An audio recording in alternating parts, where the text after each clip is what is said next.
Let me confirm that. All right. Coffee. Please ask him. Saving your. All right, we are live on Facebook now. So All right. welcome to the monthly Money Matters Convo.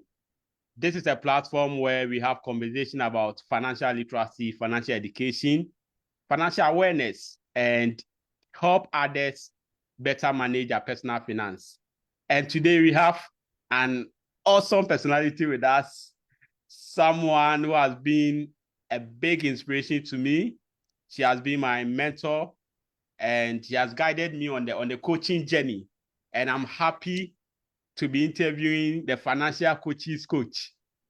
Yes. It is so good to see you. Yes. Thank you so much for doing this with us. We are really grateful. So I will read your profile and then we will zoom into our conversation. Okay. And so let me read your profile. Ladies and gentlemen, today we have the financial coach's coach with us. And she's a highly respected financial planner, educator, and coach who has dedicated her career to helping people achieve financial stability and prosperity for more than 20 years. She is the founder and executive director of Sage Financial Solutions, a nonprofit organization that provides financial education and coaching training for government, corporations, and community-based organizations. And so Center for Financial Literacy Education Africa, we have had a lot of training programs with Sage Financial Solutions. And her coaching techniques is spot on. Her framework, the continuum of financial well-being, is a model to ensure that all people, regardless of their income or wealth, have access to competent and ethical personal finance support. Through her training programs and financial fitness coach certification, which I'm a certified member. Yes. She has trained more than 2,500 professionals and has helped countless people develop healthy financial habits, navigate complex financial decisions, and achieve their financial goals. She's a regular contributor to various media outlets, including CNBC, the Wall Street Journal, the NPR. She has also served as a featured speaker at conferences and events across the country. She holds a Bachelor of Science degree in management and a Master of Science degree in financial planning from Golden Gate University, where she is the director of financial planning programs. She's a certified mindfulness teacher and an ICF certified master coach. And she holds the financial behavior specialist certification. She is a founding member and a past president of the Financial Therapy Association. Ladies and gentlemen, help me welcome Saundra Davis. You are welcome. Thank you so much for doing this with us. I feel welcome. Thank you so much. It's always a pleasure to be with you, Peter. You know that. I am so amazed and proud of all of the work that you're doing. Your continued community commitment is just stellar, you know, and I love seeing what you do. And I can't wait to actually be there again and see you do your thing in person in real life. And also to get you to come to one of these conferences we have going on here. Yes.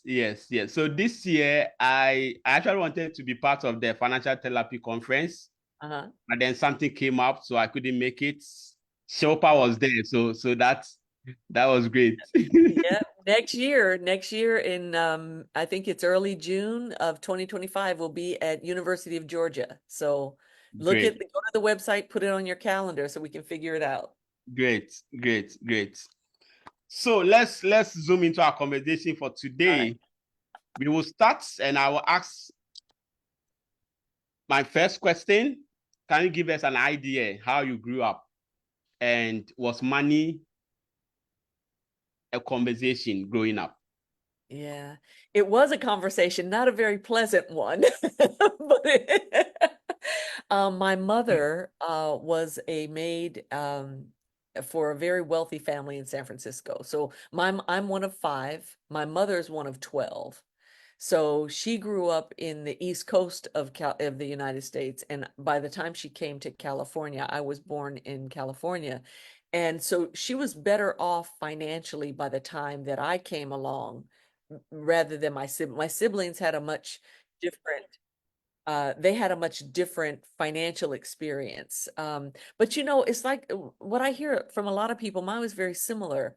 Money was tight, but I never felt poor, right? I never felt like I didn't have what I needed. I never felt like I was missing anything. It wasn't until I got older that I understood just how hard it must have been for her to manage, being a single woman, raising my other siblings were grown and gone, but there were four of us by the time I came along, and just how hard it must have been.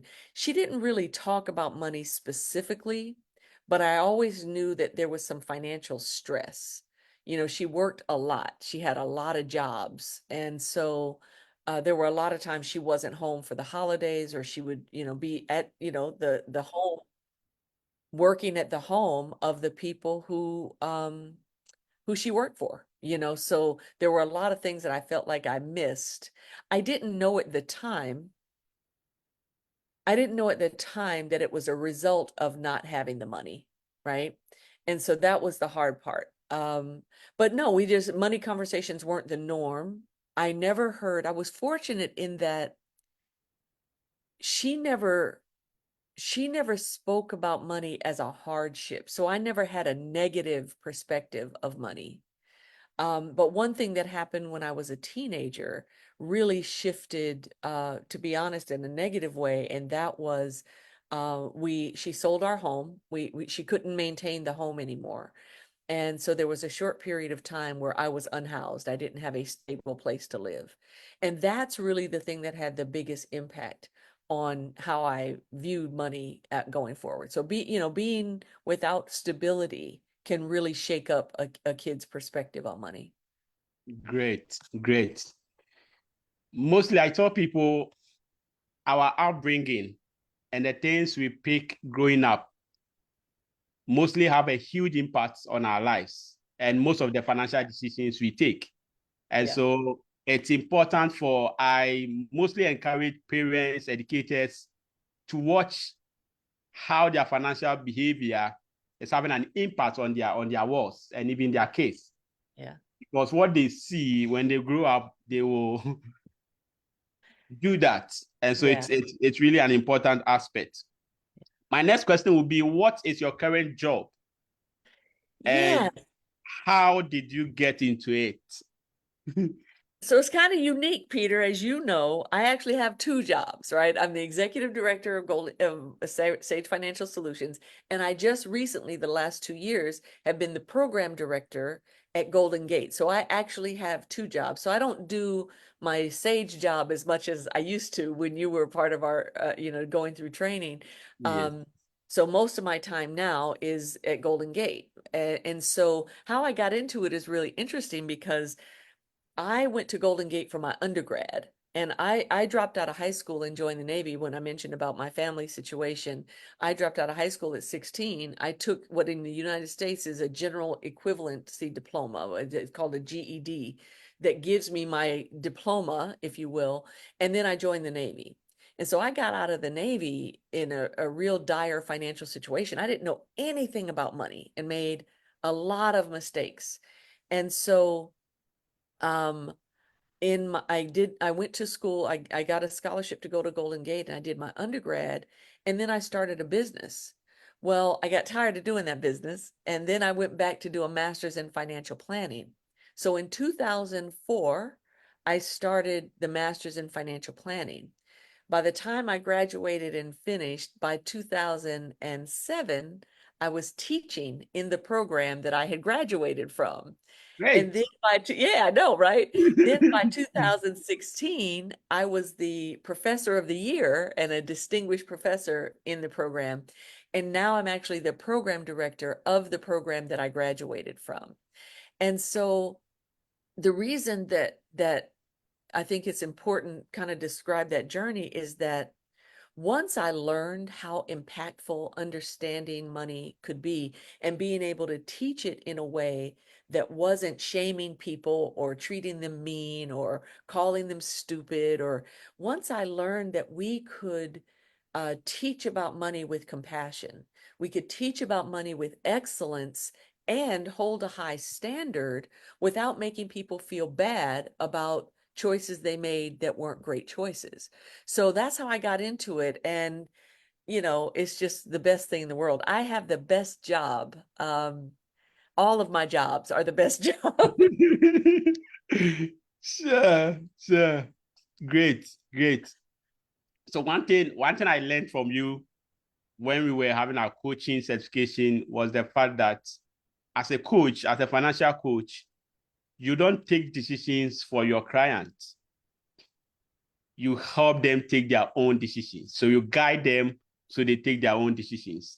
And so this is where you don't need to judge them. You don't need to put them in a spot where they feel guilty about their own financial decisions, but then you help them to make the right decisions. And that is something awesome.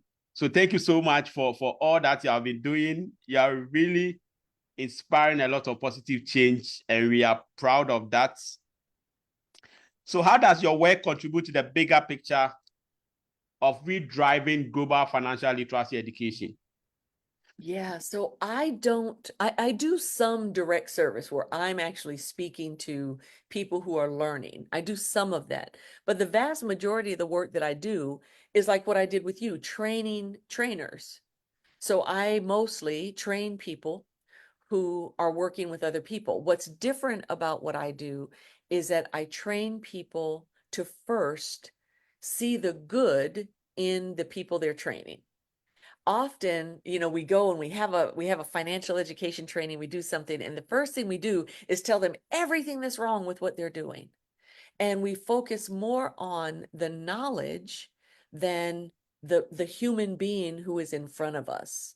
And so my focus is, how do I help the people who are doing the training understand how people think and how people change? So I focus on mindfulness, I focus on compassion for myself first. And so a lot of times people who are trainers, um, they want something more for their clients. They don't want their clients to be in distress, and they inadvertently judge them and shame them when they're trying to help. Yeah. And so what I feel like my work is about is helping the professionals who are doing the training know how to facilitate the training without harming the participants, and helping them recognize their own personal power and understand the systems that might be getting in the way of their financial well-being. Here in the US, the oppression of people of color, the oppression of people, particularly Black folks in the United States, is a big deal. And it's very difficult for people to overcome those kinds of challenges. That doesn't mean we can't recognize our personal power. So yeah, we live in a system that is designed to keep us experiencing poverty. Every single thing. We live in a system where you have to pay for education, you pay for healthcare, things that should be a human right, and those things can cost so much that we're experiencing poverty. We have people living in vans in Palo Alto, California, one of the richest places in the United States. People are living in their cars. Mm. And so the global financial literacy and education piece is, how do we recognize the difference between my behavior is causing me financial distress, or the system I'm living within is causing me financial distress? Usually it's a combination of the two. Yeah.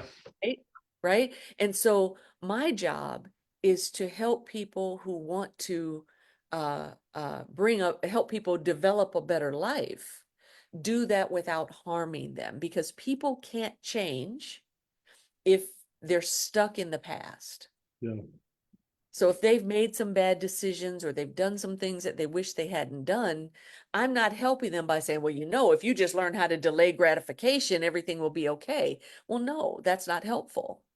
That's not helpful. If I say, well, what did you do in the past that was really beneficial, that you're really proud of what you did?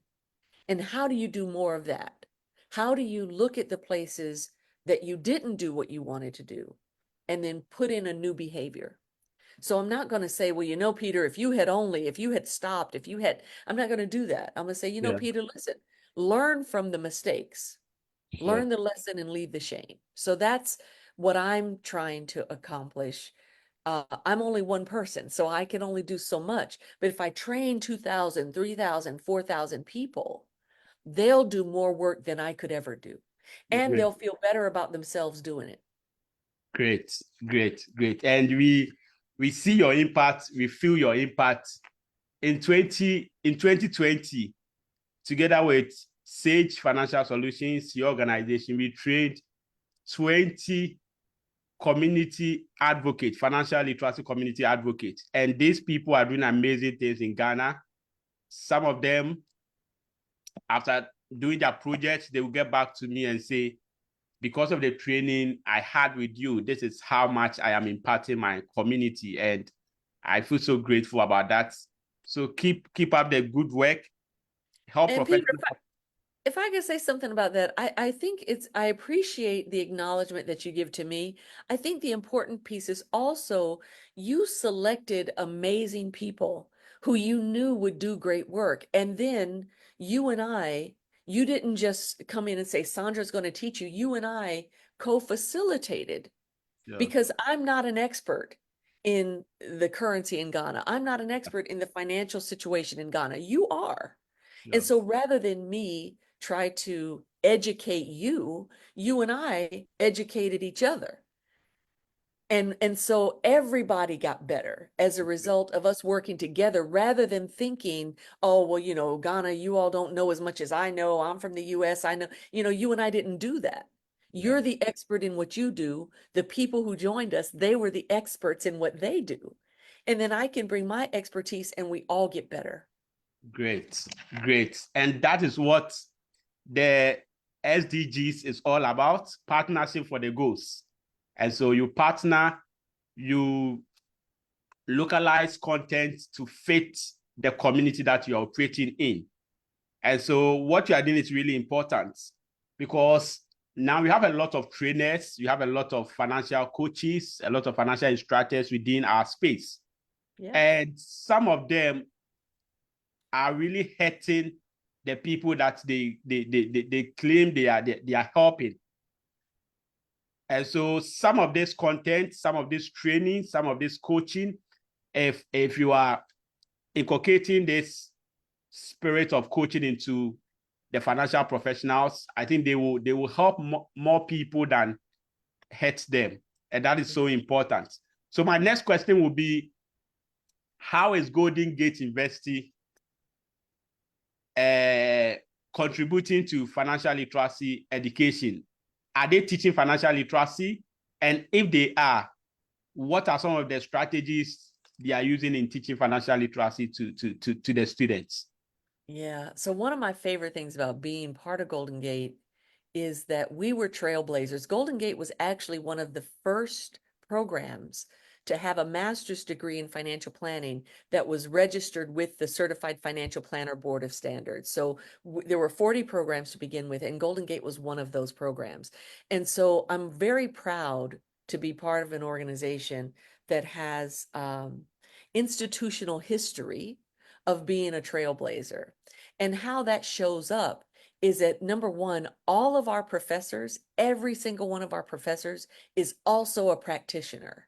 So you're not just learning the theory, you're not just learning out of the book, you're learning from people who are doing the work with clients every day, having the ups and downs, having the good things and the hard, not so easy things, right? So you're learning from a professor.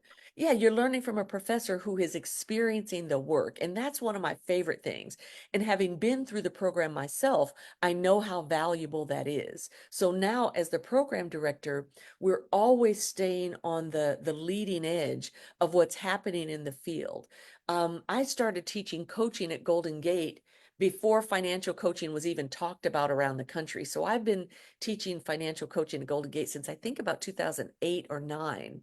And no other schools were looking at coaching as a style. I would actually go to other universities and teach a one-day seminar or something like that, but nobody was teaching in the way that we teach here. The other thing is we also have a program that's called the Practicum. And the practicum is amazing because, and we've been doing this, Dr. Dave Yeski was our lead professor on this, and we've had a lot of volunteers, mentors who are CFPs, who mentor the students as the students do a comprehensive financial plan for clients in a local nonprofit agency. So the university partners with the nonprofit agency to get their clients, and a student provides the plan under the supervision of a CFP. So it's like these 4 layers. The individual who's getting the service, the organization, the community-based organization, who they're learning about planning as well. The student is learning and growing, and then the mentor is learning how to navigate situations. Most financial planners in the US, they're dealing mostly with high net worth individuals, people who have a lot of money. So these mentors are learning how to support people who have less, and Yeah. they're coaching their mentee, the college student. And so Golden Gate has been on the leading edge. We actually had a practicum course before the CFP board even required it. So we've Great. always been on that leading edge. And so I'm just trying to keep up with my predecessor, who started a lot of these programs, and just continue to make them better. So what's coming in the future is we now have an undergraduate program for financial planning. And the reason that's important is a lot of young people come to college for the first year and they immediately get into debt. They immediately have financial problems. So we have a class that they can take. And then the hope is they love the class so much that they decide to become financial planners. Great. Great. That's awesome. That's awesome. So there are a lot of collaboration happening across the group. And so some institutions in the US have local investors in Ghana they collaborate with. Is this a possibility for Golden Gate University? Well, we're certainly talking about it. There's actually Robert Schaffner is the executive director of the Agino School of Business. That's where I work. And Robert is actually working with a group in Ghana now. So I'm really excited about what's to come. And I'll be able to tell you more later. I don't know enough about it today, but I'll be able to tell you the next time we have a conversation. I'll be able to Great. tell you more about what's going on. It's very exciting. So, and I'll share it with you and then invite you to share it with the people that you know, because when people choose to collaborate with Golden Gate, like I said, they're working with some of the very best instructors in the US because they're people who not only know it, but they do it. Great. Great. So one of our mission at the Center for Financial Literacy Education Africa is to set up research centers at various universities. And so once we set these centers up, we also set up associations and we try to connect the universities together so they can have high-level conversation, collaborate among themselves, have exchange programs and all that. So it's something that we will really like to get involved, connect some of our local universities with Golden Gate so we can take the conversation at a high level and help impact the world. So Yeah, I'm absolutely. excited about that. Yeah, me too. Yes. So now let's get to some practical stuff. Yes. So my viewers are waiting to hear your top 3 financial mistakes. Oh, Peter. Do they really want to know this? Do they really? I Yes. don't know. I might need to see them put something in the chat. What do they really want to know? Do they really want to know this? Okay. So I remember, so I went in the Navy at 17 and I thought I was going to spend 20 years. And so at that time, the U.S. military they didn't have what they call it the GI Bill, so the bill that when you get out of the military, they pay for your education. They didn't have that at the time that I went in. It was a different kind where you had to, for every dollar you saved, they saved a dollar. And I didn't save any money because I thought I was going to stay in the Navy. I didn't think I'd get out. And you couldn't use the money until you got out. And so since I didn't think I would get out, I didn't save. Now, of course, 8 years later, I got out. And so I got out of the Navy literally with no savings. I got out of the Navy with, I mean, great job skills, but no financial foundation to build on. So that was the first mistake. The second mistake is shortly thereafter, there's a store, what do they call it? One of the stores like in the mall. And we didn't have malls back then, right? This is a long time ago. There were not a lot of malls in the US then. Okay. But there was a store that had a credit card. And they said, I was shopping and they said, oh, apply for this card. And I applied for the card. And my son's godmother, when I got the card in the mail, I was so excited. And I showed her the card. She said, you will regret the day that you got that credit card. And I didn't believe her, right? Because I didn't really understand what she meant. So, of course, fast forward like 5 years later, I'm in debt. I owe more than I make. And she was right. I regretted it. And I don't say this because I think credit is bad. I think credit can be used as it was designed to be used as leverage, right? Credit can be an asset building tool, but I didn't know how to use it. So getting credit before I understood credit was the problem.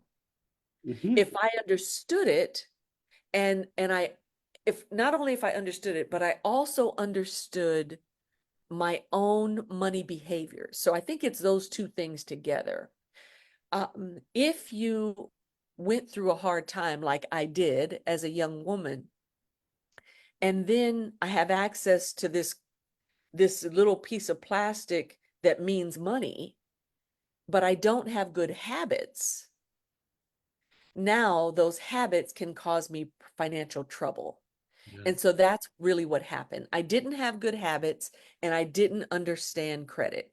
So those two things together is what created the problem. Credit on its own did not create the problem. My lack of knowledge and my habits that were not productive were the problem. Those two things made it trouble. That's what made it a mistake.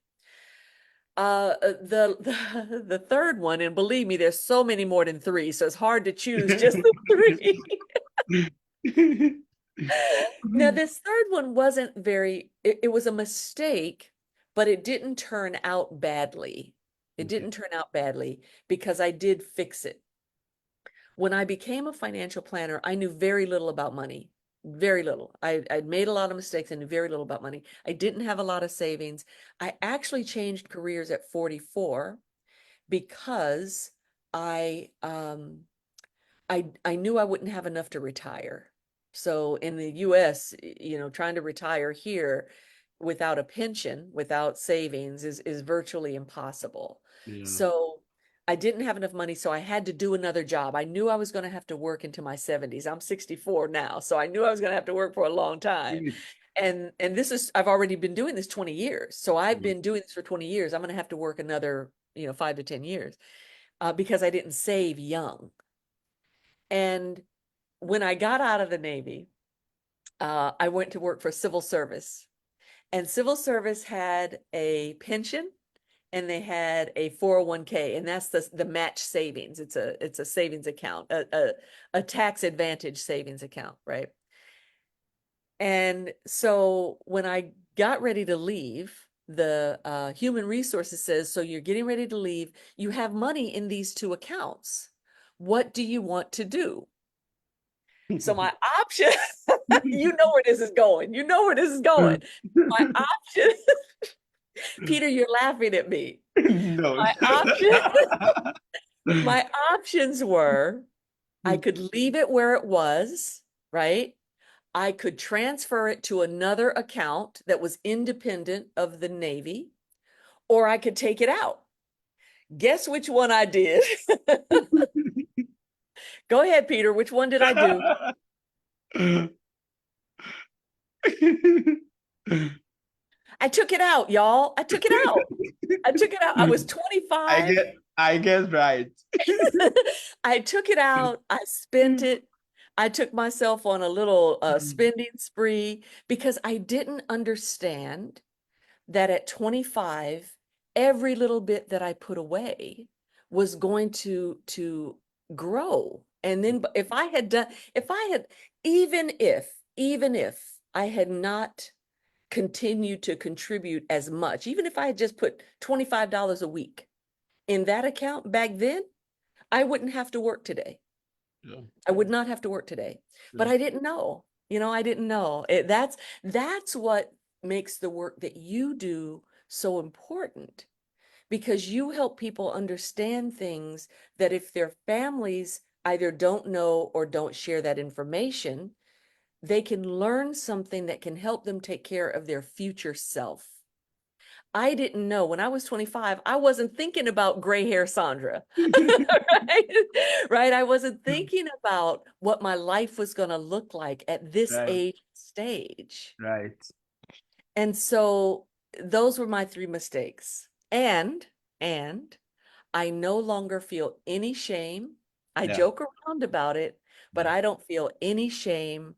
I understand the lesson. I understand the reason that I did what I did. And now I know better. And so I teach better now. Great. So some of these lessons, some of these stories are there to tell other people that you can make mistakes and still get right back. Yes. And so if the financial coach's coach could make mistakes and still get back, then wherever you are with your finances, you can always come back on track. And so you just have to know your situation and set the right strategies to get out of it. So thank you so much for sharing that with our viewers. Our next question is for you to share with us your top 3 financial advice. Yeah. So it's hard to narrow it to 3, but I will. The first thing is to be honest with yourself. Be honest with yourself about where you are right now. I'm in a great place now, but I wasn't always. And when I went back to do my master's at Golden Gate, I got some scholarships. I got some help, financial help to do it, but I also had to take out loans. So when you are doing those kinds of things, I know a lot of people say, "Oh, don't take out loans, don't." I will say this: had I not taken those student loans, I would not be sitting here talking to you right now. Yeah. But understand what choice you're making. If you borrow money for any reason to buy a home, to start a business, to go to school, because you're tight on money, understand why you're in the situation that you're in, right? I did not have sufficient financial resources to go to school full time and not work. So that's why I had to take out so many loans, because I not only had to pay for school, but I also had to pay to live. Had I been saving before going to school, I wouldn't have had to take out as much. So right now, I'm considering a doctorate program. The only way that I will do the doctorate program, yes, even at my age, is never too late. Sure. Even if I were to go back, I will not take out student loans, not because I'm afraid of them, but because at this age and stage, I'll save the money first and then go do the thing. So I use credit to build my wealth. I have a mortgage on my home. I have a loan on a car. But everything that I have a loan for, I can afford to pay. And there's an advantage to me using the loan instead of my cash. Yeah. right? So making sure that you know your current situation and that you're honest with yourself about that situation. So now I have an emergency savings. I have a regular savings of things that I know I'm going to have to use. I know that because I have a car, I'm going to have a car payment. I'm going to have insurance. I'm going Yeah. to have gasoline, and the car is going to break down. So I've got to have money. Those things are not an emergency. Yeah. Those are things I know. I know that. So I have an emergency fund for real emergencies. Somebody dies, something big, unexpected happens. But things that are expected, we know that they're expected, so we can prepare for those things. So that's the first one, first and second, actually. Know where you are right now. If you have more bills than you have money, there are three things you can do: make more, spend less, or a combination of the two. That's Great. it. Yeah. That's it. Yeah. There's no magic. There's no Jack and the Beanstalk where you climb the thing and get gold. There's nothing else. Make more, spend less, or a combination of the two. Yeah. So those are my first two, my top three. The first, know yourself, understand how to bridge the gap. Understand how to bridge the gap between where you are and where you want to be. And then finally, be kind to yourself, but have a plan. If you don't know how to make a plan, have a trusted person who can help you make a plan. If you don't, look, just like when we get in our car, if we get in our car and we don't know where we're trying to end up, we'll end up anywhere. Sure. Money is the same way. Money's the same way. If I don't know where I'm trying to end up, I can end up anywhere. So that's the thing. Those are the three things that I'll say. Great. Know where you are, know how to bridge the gap, and then understand where you're trying to go. Awesome. Awesome. And I like the fact that you re-emphasized on make more, spend less, or a combination Or a combination. Yeah. of the Yeah. two. Great. So mostly when people come to me for financial advice, I look at their situation, I tell them you need to make more money. Mhm. Because if this is your expenditure or expenses for the month, and your income is not able to cover your expenses, then you are putting yourself in a serious financial challenge. Yeah. And so you need to make more, spend less, or a combination. If you want to spend more, then you need to make more. Yeah. And some people have already minimized the budget. They've already cut as much as they can. And Yeah. so that means they've got to make more money. And one of the things that I see a lot, Peter, is that people won't often negotiate for more money with their current employer. Mhm.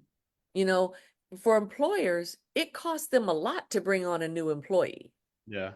So sometimes knowing your value, knowing your worth is an important aspect. And then sometimes, quite frankly, we just have to have a business of our own. Whether it is creating a hobby, creating a business out of a hobby, going back to school. I went back to school to be able to learn something new to make more money. Yeah. So, there may be different things that we have to do to make more money.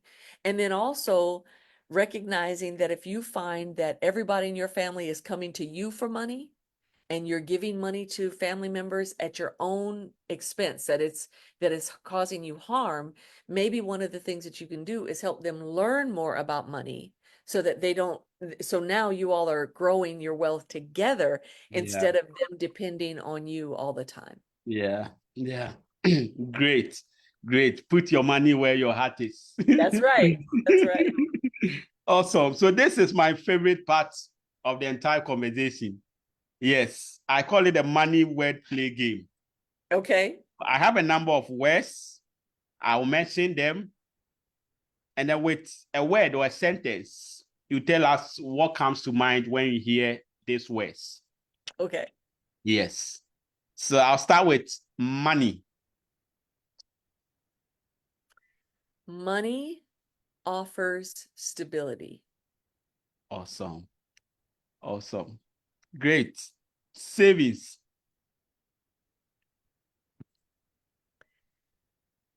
Savings lets me play. a bit elaboration on that. So when I know that I have enough savings, so I'm self-employed, I work for myself, so I never know how much money I'm going to have, right? I never know how much I'm going to make one month to the next.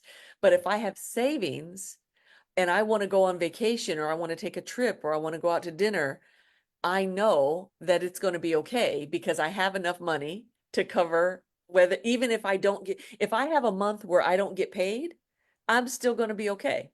Awesome. So savings allows me to play. Awesome. Wants. Lifestyle.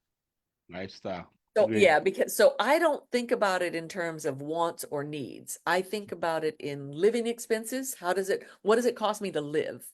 How much does it cost to operate my household? Okay. And then lifestyle expenses, what makes my life better? So I have a very expensive coffee pot. Okay. I did not need that coffee pot. I wanted that coffee pot.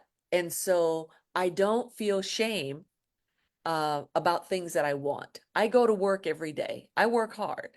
If I'm working and I never get the things that I want, what's the point? What's the Yeah. point? Yeah. Great. Great. Niece. Living expenses, Awesome. Marriage. partnership, Partnership. Great. Car. traffic, a black hole of money, Great. Great. Spending. addiction. Okay. Yeah. Yeah. I have to be very cautious because I tend to spend more. And so I have to do things like, if I am on a website, a store website, whether it's a store or that big monster of a business that we all know about, I have to put things in the cart and then wait a week because I can be impulsive. And so to manage my impulsive spending, I have to slow myself down. Great. Great. Budgeting. No. Don't budget? But, but, um, I know how much it costs to operate my house. Okay. So I have an account that's just for my living expenses. So Great. as soon as I get paid, the amount goes into there with a little bit extra. Great. And then I have a separate account that's discretionary, my lifestyle account. So when the money comes in, I split it into those and I put a little bit in emergency. Great. So whatever's in my lifestyle expenses, I can do whatever I want. So I don't have to track every month. Like my living expenses, no groceries, none of that, because my philosophy is that if I can choose how I spend it, it's a lifestyle. So food comes out of discretionary, not what some people might call a needs. Like if somebody said needs and wants, they might say needs are food. I don't. Wants. Yes, it's necessary, but I get to decide how I spend it. So if I can Awesome. decide how I spend it, it goes in the other account. Awesome. Awesome. Goals. Vision. Vision. Great. Net worth. When I can quit working.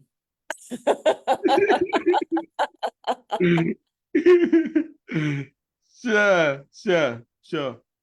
Cash flow.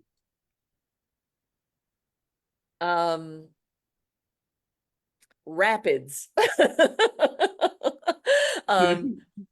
Right. So I just remodeled my home.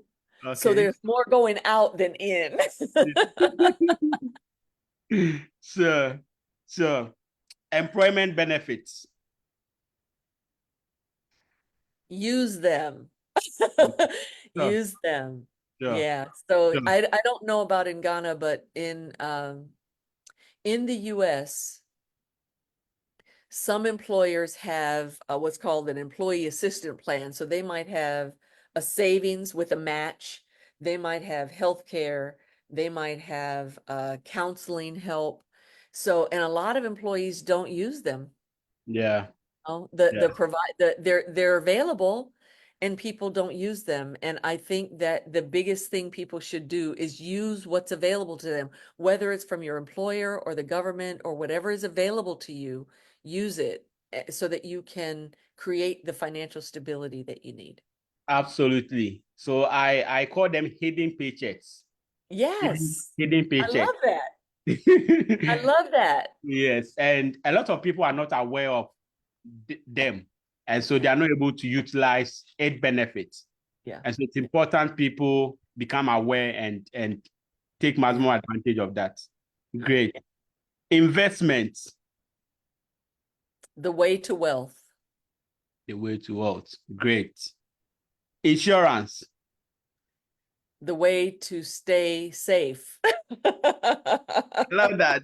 Love it. Love it. Absolutely love it. Yes. So once you are building the wealth, you should be able to safeguard the wealth. You should be That's able to right. put structures in place. If something happens, yeah, you have a Yeah. backup plan. Great. Yeah. Yeah. Estate planning. The way to Estate planning. the way to transfer wealth. The way to transfer wealth. Great.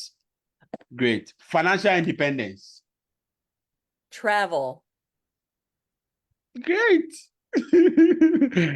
If you haven't achieved financial independence, it will be difficult to meet all your travel goals. And even if you do travel, you're paying for credit and then you get back and you're under stress. So you might have enjoyed your travel in a moment, but then you come back and you're up to here in debt. Yeah.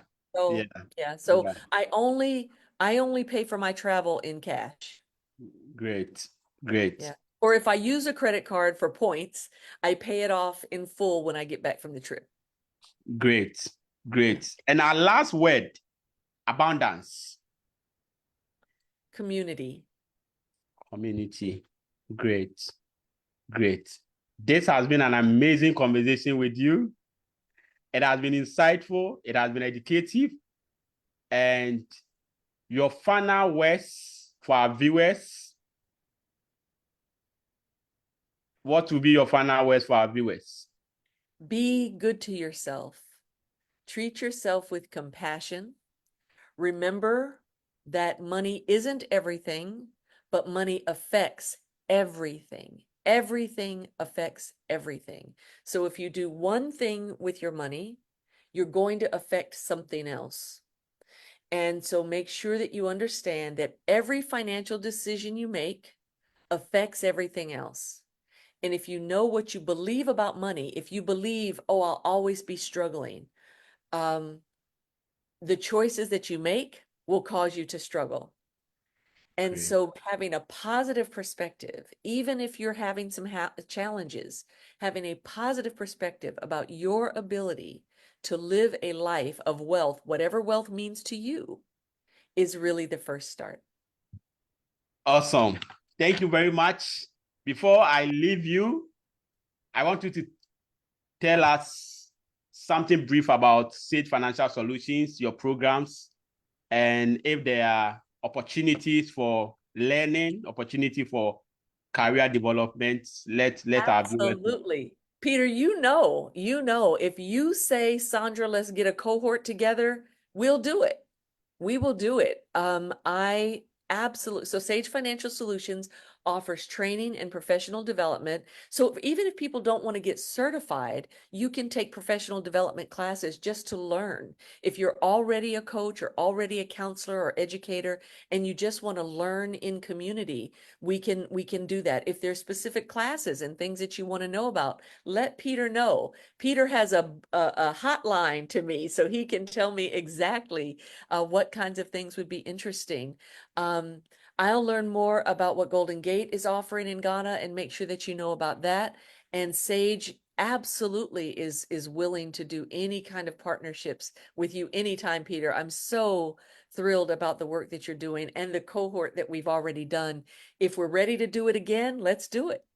Great. Thank you so much. There's a lot of collaboration coming up, and we will get in touch so we can schedule some of these trainings and programs together. Thank you so much. And it has been great. We love you, and we want you to keep up the great work. Thank you, Peter. We love you too. And we're so proud to be in partnership with you. Thank you. Bye-bye. Bye-bye. Thank you so much for being part of today's conversation. This was the monthly Money Matters Convo, August edition. Watch out for September edition. It is going to be another insightful conversation. Thank you and have a good night. Bye-bye.